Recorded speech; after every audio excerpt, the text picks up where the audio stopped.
Բարի երեկո ձեզ, сирели քույրեր ու եղբայրներ, добрый вечер, дорогие братья и сестры, по воле Господа приветствую всем, ամին, ամին, ամին, բոլորիդ ողջունում եմ Աստծո կամքով, ամեն, ամեն, ամեն, այսօր շատ լավ ձեզ միտք կա, որը կուզենայի հաղորդել, դա գիտեք ինչ, կյանքի այն պարզությունից է գալիս ու այն մարդկանց պարզությունից ու իրենց անկեղծ թեկուզ և կեղծավոր երկերեսանի լինելուց կենթանական մագդիրներ կարելի է սենց ասենք դնել и можно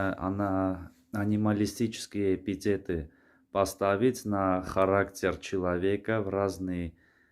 простые ситуации таких простых людей и непростых лицемеров тоже. Օրինակ ես կուզենայի ձեզ այդ միտքը հաղորդել, նույնպես շատ կարևոր է որպես կին, որպես համեմատություն, որպեսզի դուք իմանաք ոնց վերաբերվեք կնոջը կամ աղջկան, համեմատեք իրեն որպես ծաղիկ, որոնց ծաղիկներին, որ պետք է միշտ ջրել, խնամել և փայփայել լույսով ամենակարևորը, որտև ծաղիկը առանց լույսի չի կարող գոյատևել, նույն ձև էլ և կինը իրեն պետք է խնամել, ուտասնել, ամեն ինչը շատ կարևոր է երեխու նման կարելի է, բայց որպես կենթանական համեմատությամբ և բուսական մագդիրներով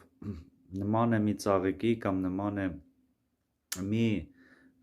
փիսիկի, որը միշտ խնամքի կարիք ունի և ծաղիկը միշտ լույսի և այդ լույսը դուք եք տղամարդիկ և տղամարդը այն լույսն է, որովհետև այդ լույսը սերն է, դուք ինչքան է խնամեք, բայց պետք է այդ սերը ցուցաբերեք, որպեսզի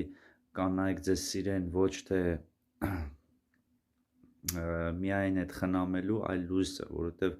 ծաղիկը առանց լույսի և առանց խնամքի չի կարող, առանց ջրելու, առանց